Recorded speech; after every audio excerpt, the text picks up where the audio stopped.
मुंबई पुणे एक्सप्रेसवरील बोरघाट परिसरात संभाव्य मोठा अपघात टळल्याची घटना आज घडली आहे. यशवंतराव चव्हाण मुंबई पुणे द्रुतगती महामार्गाच्या मुंबई लेनवरील आडोशी बोगद्याजवळ सुमारे 50 फूट उंचीवर सुमारे 5 टन वजनाचा मोठा दगड संरक्षण जाळीत अडकून राहिल्याचे निदर्शनास आले होते.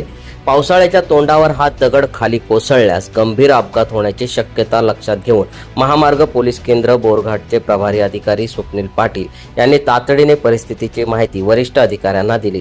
त्यानंतर पोलीस अधीक्षक तिरुपती काकडे यांच्या मार्गदर्शनाखाली महाराष्ट्र राज्य रस्ते विकास महामंडळ, IRB वाहतूक विभाग आणि संबंधित तांत्रिक यंत्रणांशी समन्वय साधून तातडीची कारवाई हाती घेण्यात आली.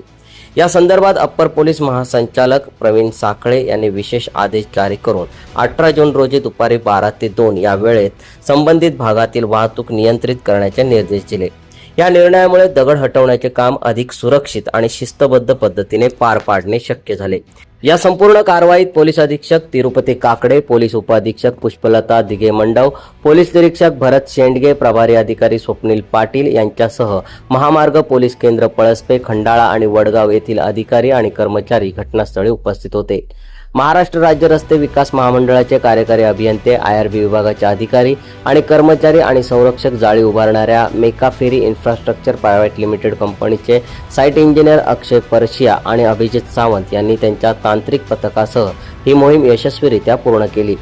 संपूर्ण कारवाई दरम्यान पोलीस विभाग, महाराष्ट्र राज्य रस्ते विकास महामंडळ, IRB आणि तांत्रिक पथक यांच्या अचूक समन्वयामुळे कोणतीही जीवितहानी अथवा अपघात घडला नाही.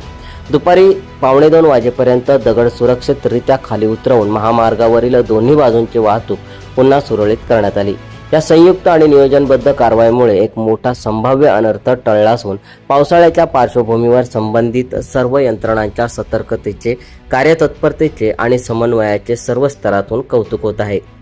सम्राट मराठी लाईव्हसाठी ब्युरो रिपोर्ट, खोपोली.